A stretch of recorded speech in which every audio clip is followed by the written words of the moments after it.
Hello student, welcome to my channel only sociology. তোমরা যারা প্রথমবারের জন্য এসেছো তারা চ্যানেলটিকে সাবস্ক্রাইব করে রাখো। আমরা অলরেডি একটা ক্লাস করেছি পাথফাইন্ডার অফ সোশিওলজির। আজকে আইডিয়াল টাইপ, যেটা গত ক্লাসে বলেছিলাম যে সোশ্যাল অ্যাকশন ফার্স্ট ক্লাসে, আর সেকেন্ড ক্লাসে আইডিয়াল টাইপ। তোমরা যারা ফার্স্ট ক্লাসটা দেখোনি, ডিসক্রিপশন বক্সে লিঙ্ক পেয়ে যাবে, সেখান থেকে দেখে নাও। চলো আজকে শুরু করছি, বেশি সময় নষ্ট না করে। Ideal type, ideal type means হচ্ছে আদর্শ রূপ। তো এটার মিনস নয়, এটা অ্যাকচুয়ালি বাংলা হচ্ছে আদর্শ রূপ। তো আদর্শ রূপ আমরা সিম্পলি আইডিয়াল মেনে আমরা যেটাকে ভাবি, বা সিম্পলি আইডিয়াল টাইপ, আইডিয়াল মানে যেটা আমরা বুঝি সেই রকমটা কিন্তু নয়। সোশিওলজিক্যাল মিনিংটা একটু আলাদা। তো চলো দেখি সোশিওলজিতে আইডিয়াল মানে কি বোঝাতে চাইছেন Max Weber. Ideal types and ideal type কি বলছে, then ideal type as an analytical construction that serves the investigator as measuring rod to ascertain similarities as well as deviations in concrete cases. তো ideal type কিন্তু একটা analytical construct, যেটা কি করছে, যেটা basically measuring rod means হচ্ছে আমরা সেটাকে দিয়ে পরিমাপ করছি। একটা আইডিয়াল টাইপ কি, আইডিয়াল টাইপ আমাদের সামনে এমন কিছু ঘটনার একটা আইডিয়াল টাইপ বা আদর্শ রূপ আমাদের সামনে থাকছে, যেগুলো দিয়ে আমরা সেটাকে পরিমাপ করছি। হ্যাঁ, যেমন সিম্পলি একটা ধারণার কথাই যদি আমি বলি যে আমলাতন্ত্র বলতে আমরা কি বুঝি, বেসিক্যালি আমলাতন্ত্র বলতে কি বুঝি যদি আমরা বলি, তাহলে দেখো আমলাতন্ত্রের একটা বেসিক আইডিয়া কিন্তু আমাদের আছে। তাহলে বেসিক আইডিয়া মিনস মানে আমলাতন্ত্র মানে তার আমলাতন্ত্র হতে গেলে কি কি ক্যারেক্টারিস্টিক্স থাকতে হবে, সেই ক্যারেক্টারিস্টিক্সগুলো ছাড়া আমরা আমলাতন্ত্র বলবো না। ওকে, সেটা এই যে এই মেজারিং রডটাকেই আমরা বলছি আইডিয়াল টাইপ। যেমন তোমাকে যদি বলি যে বেসিক্যালি এখন যদি আমরা কেউ মোবাইল কিনতে যাই, মোবাইল কিনতে গেলে আমাদের কিছু মোবাইলের কিছু ফিচার্স রয়েছে, তাই তো? আমরা সেটাকে আমরা ফিচার্স বলি, তাই তো? মোবাইলের কিছু ফিচার্স রয়েছে, সেই ফিচার্সগুলো ছাড়া আমরা মোবাইল এখন কিনতে চাইবো না।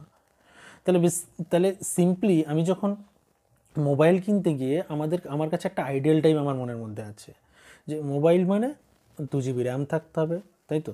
বা 4GB র্যাম থাকতে হবে, 64GB ইন্টারনাল থাকতে হবে, বা ক্যামেরার কনফিগারেশন এমন হতে হবে, তার প্রসেসর এমন হতে হবে, এই কোম্পানির প্রসেসর হতে হবে। তো সিম্পলি এই যে এতগুলো কনস্ট্রাকশন আমার মাথার মধ্যে ঘুরছে, দিস ইজ আইডিয়াল টাইপ। যে আমি বেসিক্যালি কি ভাবছি, আইডিয়াল টাইপ হচ্ছে একটা মেজারিং রড হিসেবে দেখানো হচ্ছে। তো আমরা যখন উদাহরণগুলো পড়ব, তিনি যে 3টি ভাগের কথা বলেছেন, তখন আরেকটু ক্লিয়ার হবে যে তিনি অ্যাকচুয়ালি মেজারিং রড বলতে কি বুঝেছেন বা কি বোঝাতে চাইছেন। It provide the basic method for comparative স্টাডিটা একটা basic method. And ideal type is not mean to be moral ideal. Okay, যে মরাল আইডিয়াল, এই আইডিয়ালটাকে কিন্তু কখনোই আমরা বলছি না। তাহলে বুঝতে পারলে আইডিয়াল মিনস হচ্ছে আদর্শ একটা রূপ, যে আমাদের সমাজে তো প্রচুর বিচ্ছিন্ন ছোট ছোট ঘটনা আছে, সেই ঘটনাগুলোর মধ্যে থেকে কিছু ঘটনাকে তুলে তিনি মেজারিং রড হিসেবে দেখানোর চেষ্টা করেছেন। কনস্ট্রাকশনটা কিভাবে হয়, স্লাইডটা একটু বড় হয়েছে, কিন্তু আমি আশা করছি বোঝাতে পারবো। তোমাদের বড় দেখে কেউ ভয় পেও না। Ideal type formulated by the abstraction and combination of an identified number of element which through found in reality are rarely never discovered in specific form. কোনো স্পেসিফিক ফর্মে ডিসকভার হয়নি এমন কিছু ঘটনার কম্বিনেশন আমাদের রিয়ালিটিতে কিন্তু আছে। তো তার মধ্যে থেকে কিছু এলিমেন্ট বা কিছু ঘটনাকে কিন্তু ম্যাক্স ওয়েবার তুলে নিয়ে সেটাকে ব্যাখ্যা করেছেন। Therefore weber does not consider that he is establishing a new conceptual method. তিনি কখনোই কিন্তু এটা বলতে চাননি যে আইডিয়াল টাইপটা একটা নিউ কনসেপচুয়াল মেথড। তিনি অ্যাকচুয়ালি কী করছেন, he emphasized that he is making explicit what is already done in practices. যে তিনি গুরুত্ব দেওয়ার চেষ্টা করেছেন যে আমাদের সোসাইটিতে অলরেডি যে ঘটনাগুলো ঘটেছে, সেই ঘটনাগুলোর মধ্যে থেকে কিছু ঘটনাকে তুলে ধরে তিনি আইডিয়াল টাইপ করার চেষ্টা করেছেন, আইডিয়াল টাইপটা নির্মাণ করেছেন। For the construction of ideal type the sociologist select certain number of trait. Okay, সেই certain number of trait from which is otherwise are obscure, যেগুলো অপ্রকাশ্য। ওকে, সেই অপ্রকাশ্য বিষয়গুলোকে নিয়ে অবসকিউর বিষয়গুলোকে নিয়ে তিনি অ্যাকচুয়ালি দেখানোর চেষ্টা করছেন যে সোশিওলজিস্টরা এই আইডিয়াল টাইপের মধ্যে সেটা বোঝানোর চেষ্টা করছেন এবং সেটা আইডিয়াল টাইপটা কনস্ট্রাকশনটা সেভাবেই করেছেন যে এমন কিছু ঘটনা যে ঘটনাগুলো বিচ্ছিন্নভাবে রয়েছে সেই ঘটনাগুলোকে তুলে নিয়ে এসে সেই ঘটনার পরিপ্রেক্ষিতে কিন্তু আইডিয়াল টাইপটা নির্মাণ করছেন। যেমন একটা উদাহরণ দিই, উদাহরণটা দিলে আশা করছি এই টোটাল কনস্ট্রাকশনটা পরিষ্কার হবে। If we study the state of democracy in India, এটা যদি আমরা স্টাডি করতে চাই তাহলে আমাদের ফার্স্ট কাজ কী হবে? Define the concept of democracy, তাই তো, with the help of its essential and typical characteristics. তাহলে আমরা সিম্পলি যখন ডেমোক্রেসি নিয়ে আলোচনা করবো তাহলে ফার্স্ট আমাদের কাজ হচ্ছে ডেমোক্রেসি, ভারতবর্ষের ডেমোক্রেসি বা গণতন্ত্রের আলোচনার আগে যে গণতন্ত্র অ্যাকচুয়ালি কী, তাই তো। এবার দেখো যখনই আমি এই গণতন্ত্র আলোচনা করব, এই গণতন্ত্র আলোচনা করতে গেলে দেখো গণতন্ত্র কী এটা জানার জন্য এটা আমি যখন এক্সপ্লেন করব অলরেডি আমাদের কাছে কিছু কনসেপ্ট রয়েছে, অর্থাৎ কিছু গুরুত্বপূর্ণ বৈশিষ্ট্য রয়েছে, টাইপিক্যাল কিছু ক্যারেক্টারিস্টিক্স রয়েছে, যে ক্যারেক্টারিস্টিক্স দিয়ে আমি গণতন্ত্রকে ডিফাইন করব। বোঝাতে পারছি যে সিম্পলি আমরা যে কোনো কনসেপ্টের আমাদের কাছে কিছু গুরুত্বপূর্ণ বৈশিষ্ট্য রয়েছে যে সেইগুলো ছাড়া আমরা ভাবতে পারি না। দেখো গণতন্ত্র যখন বলবো, গণতন্ত্রের কিছু বেসিক বিষয় রয়েছে, সেই বেসিক বিষয়গুলো ছাড়া গণতন্ত্রকে আমি ডিফাইন করতে পারবো না। মানে একদম এসেনশিয়াল ক্যারেক্টারিস্টিক্স বলতে পারি, এসেনশিয়াল অ্যান্ড টাইপিক্যাল ক্যারেক্টারিস্টিক্স যেগুলো ছাড়া আমরা গণতন্ত্রকে এক্সপ্লেন করতে পারবো না। তাহলে ফার্স্টলি ভারতের গণতন্ত্র আলোচনা করতে গেলে গণতন্ত্র কি এটা আগে আলোচনা করলাম, তাহলে গণতন্ত্রকে আলোচনা করার জন্যই আমাকে আইডিয়াল টাইপের সাহায্য নিতে হচ্ছে, তাহলে সেটাকে আমরা আইডিয়াল টাইপ বলছি। And here we can mention some of the other essential characteristics of democracy. তাহলে আমি অন্যান্য কিছু গুরুত্বপূর্ণ বা সিম্পলি এসেনশিয়াল ক্যারেক্টারিস্টিক্সগুলো বাদ দিয়েও যদি কিছু থাকে সেগুলো আমি দিতে পারবো, কিন্তু এসেনশিয়াল মানে আমরা যে কোনো একটা কনসেপ্ট বলতে যেটা বুঝি সেই কনসেপ্টের যে গুরুত্বপূর্ণ পার্ট, সেই গুরুত্বপূর্ণ পার্টগুলো আগে ইনক্লুড করে তারপর কিন্তু আমরা অন্যগুলোকে ভাববো। তাহলে সিম্পলি এই যে টাইপিক্যাল কিছু ক্যারেক্টারিস্টিক্স, এটাকে আমরা আইডিয়াল টাইপের মধ্য দিয়ে দেখতে পাই, বা কনস্ট্রাকশন অফ আইডিয়াল টাইপটা কিন্তু এমনভাবেই হয়। ওকে, তো বেসিক্যালি আমাদের অনেক ঘটনা তো রয়েছে, সেই ঘটনাগুলোর মধ্যে থেকে কিছু ঘটনাকে বেছে নিয়ে এটা ফর্মুলেট করার চেষ্টা করেছেন ম্যাক্স ওয়েবার।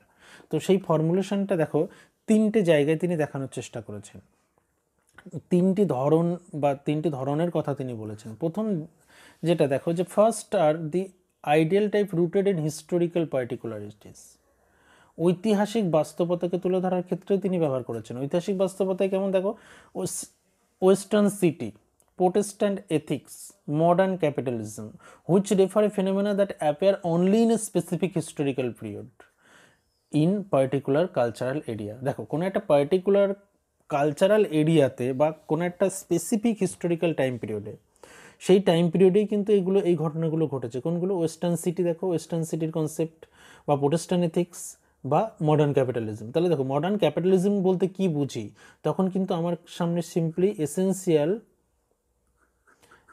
কিছু ক্যারেক্টারিস্টিক্স চলে আসবে যেগুলো ছাড়া আমরা মডার্ন ক্যাপিটালিজমকে ব্যাখ্যা করতে পারবো না। ওকে, তো এই ঐতিহাসিক বাস্তবতায় কিছু পার্টিকুলার কালচারাল এরিয়াতে কিছু একটা নির্দিষ্ট টাইম পিরিয়ডে কিছু ঘটনা ছিল, যে ঘটনাগুলোকে তিনি আইডিয়াল টাইপ হিসেবে দেখালেন। নাম্বার 2 যেটা দেখিয়েছেন ম্যাক্স ওয়েবার, যে second kind involve abstract element of social reality, সামাজিক বাস্তবতার বিমূর্ত বিষয়গুলোকে তিনি ইনভলভ করেছেন। অ্যাবস্ট্রাক্ট, টোটাল অ্যাবস্ট্রাক্ট বিষয়, যেমন বিউরোক্রেসি অ্যান্ড ফিউডালিজম। তাহলে বিউরোক্রেসি অ্যান্ড ফিউডালিজম দেখো দুটো ধারণাই কিন্তু অ্যাবস্ট্রাক্ট, এবং এই অ্যাবস্ট্রাক্ট ধারণাকে সোশ্যাল রিয়েলিটির এই অ্যাবস্ট্রাক্ট ধারণাকে তিনি ইনভলভ করেছেন এটার মধ্যে দিয়ে, এবং এই অ্যাবস্ট্রাক্ট ধারণাটার একটা আইডিয়াল টাইপ দেখিয়েছেন, যে ব্যুরোক্রেসি মানে এই বৈশিষ্ট্যগুলো থাকবে, ফিউডালিজম মানে এই বৈশিষ্ট্যগুলো থাকবে, এবং সেটা দেখিয়েছে that may be found in a variety of historical and cultural context, এবং এটার একটা বিভিন্ন ধরন কিন্তু পার্থক্য কিন্তু থাকতেই পারে হিস্টোরিক্যাল এবং কালচারাল কনটেক্সটে। এবং সবথেকে গুরুত্বপূর্ণ ব্যাপার, এটা কিন্তু ম্যাক্স ওয়েবার কখনোই বলেননি যে এটাই ঠিক, এটা কখনোই কিন্তু মানে একদম এক্সট্রিম বলে কখনোই এটাকে এস্টাবলিশ করার চেষ্টা করেননি। এটা ঠিকও হতে পারে, ভুল হতে পারে কনসেপশন, কিন্তু ব্যুরোক্রেসি বা ফিউডালিজম বলতে এই অ্যাবস্ট্রাক্ট কনসেপ্টটাকে সোশ্যাল রিয়েলিটির এলিমেন্ট হিসেবে তিনি দেখালেন, ব্যুরোক্রেসি মানে শুড বি এই। তো ফিউডালিজম মানে এই ক্যারেক্টারিস্টিক্সগুলো থাকতে হবে। তো এইভাবে এই দুটি কনসেপ্টে কিন্তু দ্বিতীয় উদাহরণের মধ্যে দিয়ে দুটি অ্যাবস্ট্রাক্ট কনসেপ্টকে একটা আইডিয়াল টাইপ নির্মাণের চেষ্টা করেছেন এই দুটো কনসেপ্ট দিয়ে। আরেকটু উদাহরণ যেটা দিয়েছেন ফাইনালি, যেটা নাম্বার 3, নাম্বার 3তে কি বলছেন, there is the third kind of ideal type rationalizing reconstruction of particular kind of behaviour. Rationalizing reconstruction of particular kind of behaviour, যে আমাদের কোনো এক ধরনের বিহেভিয়ার, পার্টিকুলার কোনো কাইন্ড অফ বিহেভিয়ার, সেই বিহেভিয়ারের ধরনটাকে কী করছি, র্যাশনালাইজড করে আমরা রিকনস্ট্রাক্ট করছি। কেমন? According to ever all propositions in economic theory for example fall into this category, যে তিনি বলছেন সমস্ত ইকোনমিক থিওরির সমস্ত প্রপোজিশনসগুলো কিন্তু এই ক্যাটাগরিতে ফেলা যায়। They are all refer way to in which man would behave, are they actuated and purely economic motives, are they purely economic main.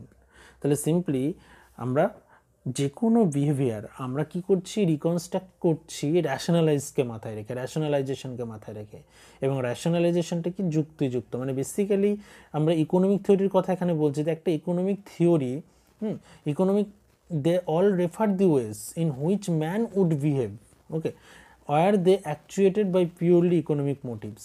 Economic থিওরিতে যে প্রপোজিশনসগুলো রয়েছে সেগুলো একটা ইকোনমিক্স, পিওরলি ইকোনমিক মোটিভস হিসেবে কিন্তু কাজ করছে, যেটা কি হচ্ছে আলটিমেটলি কিন্তু ইকোনমিক, মানে আলটিমেটলি তারা ইকোনমিক মেন হিসেবে দেখা দিচ্ছে, বা তাদের র্যাশনালাইজেশনটা ঠিকঠাক আর থাকছে, সে কারণে তারা ইকোনমিক গ্রোথ করতেও তাদের কাছে হেল্পফুল হচ্ছে। তো ফাইনালি যে সিম্পলি যখনই ইকোনমিক থিওরির বেসিক জায়গাটা নিয়ে আসবো, তখন একটা বিষয় মাথায় থাকবে যে ইকোনমিক থিওরির কিছু বেসিক প্রপোজিশন আছে, সেটাকেই তিনি অ্যাকচুয়ালি আইডিয়াল টাইপের মধ্যে ফেলার চেষ্টা করছেন।